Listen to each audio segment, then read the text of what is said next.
آپ صلی اللہ علیہ وآلہ وسلم سیدہ خدیجہ پر کرتے تھے کہ آپ ان سے ہر بات کرتے تھے، اور حضرت خدیجہ بھی آپ صلی اللہ علیہ وآلہ وسلم سے اس قدر محبت کرتی تھیں کہ یہ ہر بات آپ سے کیا کرتی تھیں اور ہر بات کی آپ کو لاجک دیا کرتی تھیں، آپ کے ساتھ شیئر بھی کرتی تھیں، آپ کی جو آپ ان سے شیئر کرتے تھے اس بات کے لیے بھی آپ صلی اللہ علیہ وآلہ وسلم کو تسلی اور اطمینان دلایا کرتی تھیں۔ یہ 15 سال سے، یعنی اعلان نبوت سے 15 سال پہلے سے آپ کے ساتھ رہ رہی تھیں، اور سب سے زیادہ آپ کو اس وقت کے موجود لوگوں میں عزیز تھیں۔ اس کے بعد حضرت علی آپ کے بہت قریب تھے، جنہوں نے آپ کی گود میں پرورش پائی، آپ کے چچا زاد بھائی بھی ہیں، اور آپ نے انہیں اولاد کی طرح پرورش دی، تعلیم تربیت تمام تر سیدنا علی مرتضیٰ کی آپ صلی اللہ علیہ وآلہ وسلم کی گود میں ہوئی۔ اس کے بعد زید بن حارثہ ہیں، جنہوں نے ماں باپ کو چھوڑ کر آپ کو اپنا لیا، آپ کا انتخاب کیا، آپ کے ساتھ رہے۔ اس کے بعد ایمن ہیں، جو آپ کے والد کی، پھر والدہ کی، اور پھر آپ کی لونڈی ہیں، اور آپ کو انہوں نے بہت لاڈ پیار اور محبت سے پالا۔ آپ اکثر کہا کرتے تھے کہ ایمن میری ماں کی طرح ہیں، میری ماں کے بعد یہی میری ماں ہیں۔ اس کے بعد آپ صلی اللہ علیہ وآلہ وسلم کی 4 بیٹیاں، حضرت زینب، حضرت رقیہ، کلثوم اور سیدہ فاطمہ، یہ سب آپ کے بہت قریب تھیں۔ آپ صلی اللہ علیہ وآلہ وسلم ان سے ایک ایک بات کیا کرتے تھے۔ جب سیدہ خدیجہ کی وفات ہو گئی تو حضرت فاطمہ رویا کرتی تھیں، تو آپ صلی اللہ علیہ وآلہ وسلم ان کے ساتھ بیٹھ کر رویا کرتے تھے۔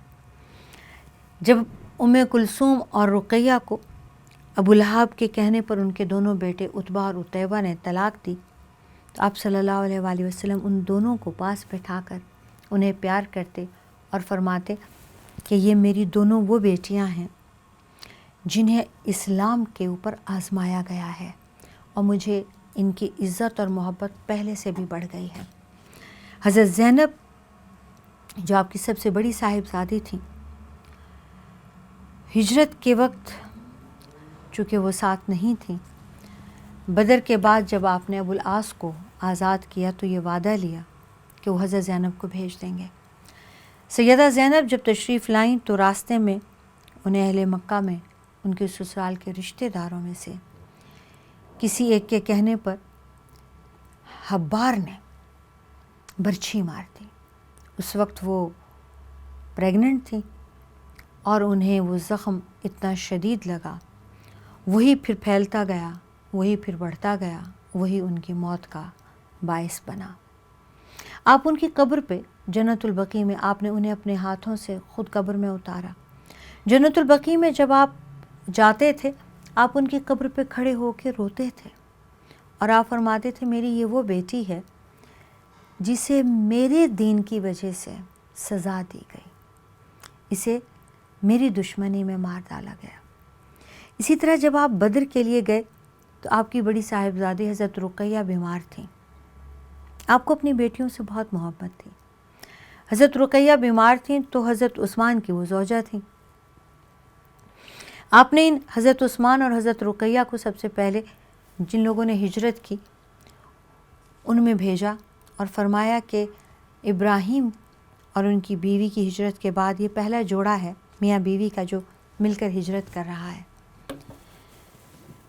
پھر انہوں نے مدینہ کو بھی ہجرت کی۔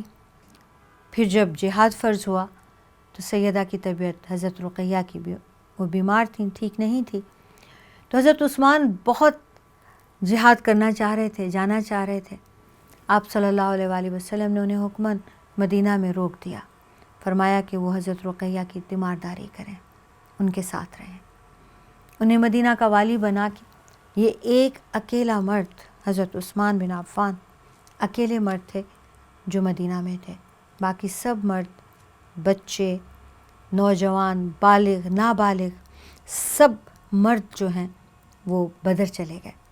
حضرت عثمان اکیلے تھے، اور جب آپ صلی اللہ علیہ وآلہ وسلم لوٹ کر آئے تو سب سے پہلے آپ حضرت عثمان سے ملے۔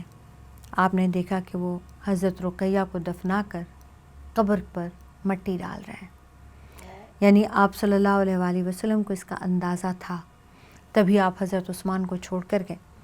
اور حضرت رقیہ پر بھی آپ نے ان کی قبر پہ، یعنی داخل ہوتے ہی مدینہ میں سب سے پہلے جہاں آپ گئے وہ حضرت رقیہ کی قبر تھی، وہاں پر آپ صلی اللہ علیہ وسلم دکھی ہوئے۔ اس کے بعد حضرت فاطمہ ہیں جن کو آپ اپنے جگر کا ٹکڑا کہتے ہیں، جن کو آپ یہ فرماتے ہیں کہ جس نے فاطمہ کا دل دکھایا اس نے محمد کا دل دکھایا، جن کو آپ سیدۃ النساء فرماتے ہیں، جن سے آپ اس قدر محبت کرتے ہیں کہ ازواج المطہرات ان کو دیکھ کر انہیں آپ صلی اللہ علیہ وآلہ وسلم جیسی ان کی خوشبو محسوس ہوتی تھی۔ حضرت عائشہ روایت کرتی ہیں کہ گفتگو میں، چال میں، انداز تکلم میں سیدہ فاطمہ اپنے والد سے اس قدر مشابہ تھیں کہ آپ کے وصال کے بعد ان کو دیکھ کر سکون ملتا تھا کہ کوئی ان کی طرح بولتا ہے، کوئی ان کی طرح کی مسکراہٹ رکھتا ہے، کوئی ان کی طرح کا انداز رکھتا ہے۔ اس کے علاوہ باہر کے لوگوں میں آپ صلی اللہ علیہ وآلہ وسلم کے سب سے قریبی دوست حضرت ابو بکر تھے۔ حضرت ابو بکر رضی اللہ تعالی عنہ 18 سال کے تھے اور رسول پاک صلی اللہ علیہ وآلہ وسلم 20 سال کے تھے۔ ان دونوں کی دوستی ہوئی، تب سے سمجھ لیجئے کہ اینڈ تک، پھر بعد تک ان سے آپس کی ان کی دوستی کی تو پھر قرآن میں بھی گواہی ملتی ہے، احادیث میں بھی، یعنی ان سے پیاری دوستی پھر کہیں اور کسی اور کی ہوئی بھی نہیں۔ حضرت ابوبکر صدیق اپنے مزاج میں، اپنے اخلاق میں، اپنی عادات میں رسول پاک صلی اللہ علیہ وآلہ وسلم کے بہت مشابہ تھے۔ ان دونوں کے درمیان جو دوستی تھی وہ اس قدر تھی، محبت جو تھی وہ اس قدر تھی کہ پورے مکہ مکرمہ میں کوئی دو آدمی ایسے نہیں تھے جن کی آپس میں اس قدر انڈرسٹینڈنگ ہو۔ آپ صلی اللہ علیہ وآلہ وسلم زبان مبارک سے کیا ابھی نکالیں گے، حضرت ابوبکر کو اس کی بھی سمجھ ہوتی تھی۔ اور محبت کا تو یہ عالم تھا حضرت ابوبکر صدیق کا کہ قرآن مجید میں اللہ نے اس کی گواہی دی، لا تحزن ان اللہ معنا، کہ جب ہجرت کر رہے ہیں تو انہیں یہ غم لگا ہوا ہے کہ خدا نہ خواستہ رسول پاک صلی اللہ علیہ وآلہ وسلم کو کچھ ہو نہ جائے یا کفار ان پر ہاتھ نہ ڈال دیں۔ تو اللہ تعالیٰ جو ہیں وہ آپ صلی اللہ علیہ وآلہ وسلم کی زبان سے یہ تسلی کراتے ہیں کہ غم نہیں کرو، اللہ ہمارے ساتھ ہے۔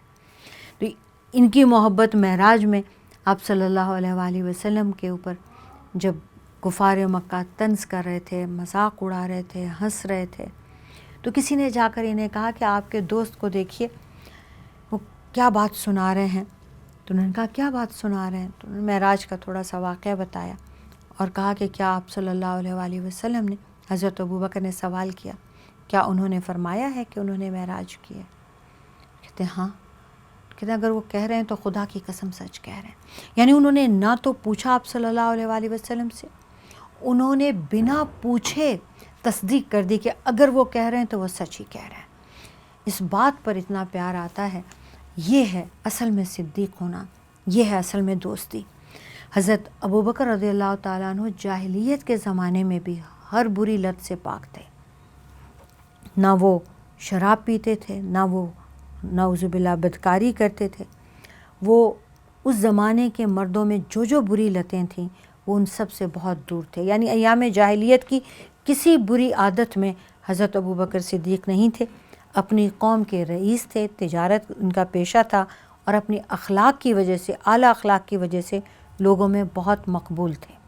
آپ صلی اللہ علیہ وآلہ وسلم کے دوسرے دوست صہیب بن سنان رومی تھے، یہ آپ صلی اللہ علیہ وآلہ وسلم کو بہت عزیز تھے، یہ بھی آپ کے کہنے پہ تجارت کرتے تھے۔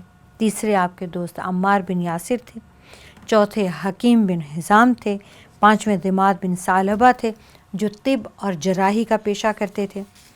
پھر کچھ لوگ وہ بھی تھے جو قریبی رشتہ داری کی وجہ سے آپ صلی اللہ علیہ وآلہ وسلم کو بہت اچھی طرح سے جانتے تھے اور آپ سے بہت محبت کرتے تھے اور آپ کے بہت قریب تھے۔ ان میں سب سے پہلے حضرت عثمان بن عفان ہیں جو آپ کی پھوپھی ام حکیم کے نواسے بھی تھے۔ اس کے بعد آپ کے زبیر بن العوام سے بہت پیارے تعلقات تھے جو آپ کی پھوپھی حضرت صفیہ کے بیٹے بھی تھے، آپ کے دوست بھی تھے۔ اس کے بعد عبد الرحمن بن عوف، سعد بن ابی وقاص اور عمیر بن ابی وقاص جو حضور اکرم صلی اللہ علیہ وسلم کی والدہ ماجدہ کے رشتہ دار تھے، یہ آپ کے بہت قریبی دوست تھے۔ ابو سلمہ جو آپ کی پھوپھی زاد بھائی بھی تھے اور دودھ شریک بھائی بھی تھے، عبداللہ بن جہش جو آپ کے پھوپھی امیمہ کے بیٹے تھے، اور جعفر بن ابی طالب جو آپ کے چچا زاد بھائی تھے، یہ سب لوگ پہلے اسلام لانے والوں میں سے بھی تھے، یہ سب لوگ اسلام سے پہلے آپ کے دوستوں میں سے بھی تھے، اور ان کا اسلام لانا بھی یہ معنی رکھتا تھا کہ حضور اکرم صلی اللہ علیہ وسلم کی زندگی کو قریب سے دیکھ کر ان کے دلوں پر آپ کا اخلاق، آپ کے فضائل ایسے نقش بنا چکے ہیں اور بیٹھ چکے ہیں آپ کے دلوں میں کہ انہیں اللہ اور اللہ کے رسول کو ماننے میں ذرا بھی دیر نہیں لگی۔ انہیں ایک لمحے کا بھی تأمل نہیں ہوا کہ وہ یہ سوچیں یا وہ انتظار کریں۔ انہیں آپ صلی اللہ علیہ وسلم سے بھی اس قدر محبت تھی، آپ صلی اللہ علیہ وسلم کے عادات اور اخلاق پر بھی انہیں اس قدر بھروسہ تھا کہ انہوں نے ایمان لانے میں ذرہ برابر بھی تأمل نہیں کیا۔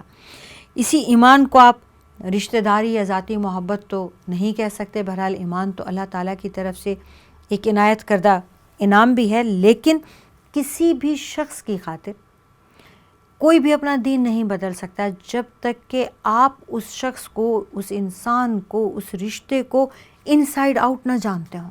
رسول اکرم صلی اللہ علیہ وسلم سے محبت ان کے اعمال، ان کے اخلاق، ان کے فضائل سے اس قدر محبت اور ان کو اتنی اچھی طرح سے جاننا، پہچاننا اور اس کے بعد ایمان لانا، وہ پھر یقین ہو گیا انہیں کہ یہ جو بھی کہہ رہے ہیں، یہ جو بھی فرماتے ہیں وہ ٹھیک ہی ہوگا، ایسا ہو نہیں سکتا کہ یہ جو کہہ رہے ہیں وہ غلط ہو۔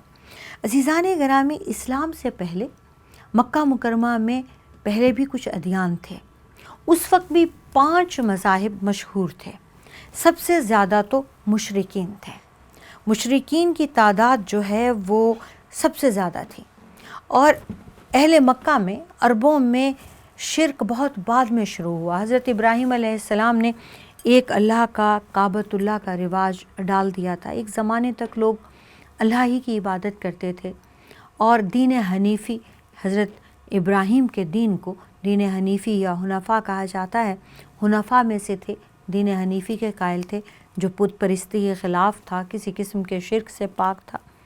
تو ایک زمانے تک اہل مکہ یا عرب کہہ لیجئے وہ مشرکین میں سے نہیں تھے۔ عربوں میں ایک شخص تھا عمرو بن لوہی۔ اب یہ جاتا ہے شام میں، تجارت کے لیے جاتا ہے، اور وہاں دیکھتا ہے کہ شام کے لوگ بت پرستی میں مبتلا ہیں، اور اسے بڑا اچھا لگتا ہے، اسے بت پرستی فیسینیٹ کرتی ہے، تو وہ ایک بت خریدتا ہے، اس بت کا نام حبل ہے۔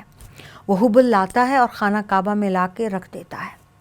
اب یہ پہلی بار شرک شروع ہوتا ہے۔ یہ قبیلہ خزاعہ کا سردار ہے، اس کا نام ہے عمرو بن لوہی، اور یہ جزیرہ عرب میں بت پرستی کو شروع کرانے والا ہے۔ اس سے پہلے آس پاس کے ممالک میں بت پرستی تھی، مشرکین تھے، لیکن مشرکین مکہ نہیں تھے۔ عربوں میں اہل مکہ میں شرک عام نہیں تھا۔ اس شخص نے، بنی خزاعہ کے اس بندے نے، عمرو بن لوہی نے، اس شرک کی حبل نامی بت کے ساتھ ابتدا کرائی۔ حبل کو لا کے اس بت کو کعبہ میں رکھا۔ اس کے بعد طائف کے لوگ جو ہیں وہ لات ایک بت تھا، اس کی پوجا کرتے تھے۔ بحر احمر کے کنارے پر ایک قدید شہر تھا، اس میں منات کی پوجا کی جاتی تھی۔ طائف اور مکہ کے بیچ جو ایریا تھا اس میں ایک بت تھا عزا، اس کی عبادت کی جاتی تھی۔ تو لات، منات، عزا، حبل، یہ بڑے بڑے بت تھے جن کے بہرحال شرک میں آگے ہو گئے، عرب بھی، اہل مکہ بھی۔ تو یہ اس وقت سب سے زیادہ تعداد پھر مشرکین کی تھی۔ دوسرے نمبر پہ یہودی تھے۔ یہودی الہامی مذہب والے تھے، ان کی تعداد کم تھی، ان میں علماء بھی تھے۔ یہ لوگ نسبتاً پڑھے لکھے مشہور تھے، زیادہ تر یہ لوگ سود کھاتے تھے، سود پہ پیسے دیتے تھے، اور یہ مل کر بیٹھ کر دعائیں کرتے تھے، اور یہ کہتے تھے ہماری الہامی کتاب میں کسی ایک ایسے نبی کا تذکرہ ہے جو آئے گا اور ہمارے دین کو، اور ہمیں اسٹرینتھ ملے گی، ہمیں طاقت ملے گی، ہم تعداد میں بھی بڑھ جائیں گے اور ہماری عبادت بھی ہمارے لیے آسان ہو جائے گی۔ دنیا بھر کے دوسرے مذاہب اور قوموں کے لوگوں کو کوئی بھی مسئلہ درپیش ہوتا تو یہود ان کی مدد کرتے تھے، کیونکہ علماء سب سے زیادہ یہودیوں میں تھے۔ تیسرا مذہب نصارہ کا تھا، یہ عیسائی مذہب تھا۔ اہل مکہ جو ہیں، مشرکین مکہ، عیسائیوں سے، نصارہ سے نفرت کرتے تھے، اور اس کی سب سے بڑی وجہ ابرہہ تھا۔ یہ جو بادشاہ تھا حبشی، یہ آیا اور اس نے مکہ کے کعبۃ اللہ پہ حملہ کرنے کی کوشش کی، حملہ کرنے کی نیت سے آیا، اور اللہ تعالیٰ نے ابابیل کا لشکر بھیج کے اسے برباد کر دیا۔ تو مشرکین مکہ ان سے نفرت کرتے تھے، نصارہ جنہیں کہتے ہیں، اور یہ ان کی تعداد بھی کم تھی۔ سب سے زیادہ تعداد مشرکین کی تھی، اس کے بعد پھر یہود و نصارہ کی کم تھی۔ پھر چوتھا مذہب اس وقت مجوس تھا۔ یہ ستاروں کی، آگ کی، چاند کی یہ پوجا کیا کرتے تھے۔ آگ، سورج، چاند، انہیں آج کل مجوس کی بجائے اور بھی کوئی نام دیا جاتا ہے۔ بہرحال یہ مجوس مذہب بھی، اس کی تعداد بھی کافی تھی۔ پانچواں مذہب حنفاء تھا۔ اس کی تعداد بالکل آٹے میں نمک کے برابر تھی، بہت کم لوگ۔ حنیفی مذہب کے وہ لوگ تھے جو بت پرستی کو حرام سمجھتے تھے، جو اللہ تعالیٰ کو مانتے تھے، لیکن یہ نہیں جانتے تھے کہ اللہ کی عبادت کرنی کیسے ہے، احکامات آئیں گے کہاں سے، کون سمجھائے کہ اللہ کیسے ملے گا، اللہ کی محبت اور معرفت کیسے ملے گی۔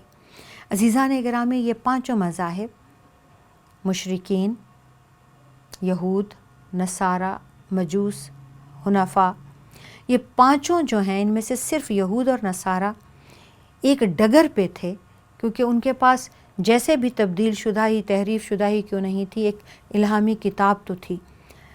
اور یہ تینوں جو ہیں، یہ بہت اپنے اپنے مذاہب میں کنفیوزڈ بھی تھے اور پریشان بھی تھے۔ حنفاء ان میں سب سے زیادہ پاکیزگی کے ساتھ اور شرک اور ہر طرح کی نجاست سے پاک اور حلال زندگی کے قریب ترین تھے۔ رسول پاک صلی اللہ علیہ وآلہ وسلم بھی دین حنیفی پر تھے، عثمان بن عفان بھی دین حنیفی پر تھے، اور آپ صلی اللہ علیہ وآلہ وسلم کے علاوہ بھی اس زمانے میں بہت کم لوگ دین حنیفی پر موجود تھے، کاربند تھے، گو کہ ان میں سے کوئی بھی اس بات پر اپنا یقین نہیں، پختہ نہیں تھے کہ عبادت کا طریقہ کار کیا ہو۔ عزیزان گرامی، انشاءاللہ تعالی اب ہم آپ صلی اللہ علیہ وآلہ وسلم کی رسالت کے آغاز پر بات کریں گے۔ وآخر الدعوانا الحمدللہ رب العالمین۔ السلام علیکم۔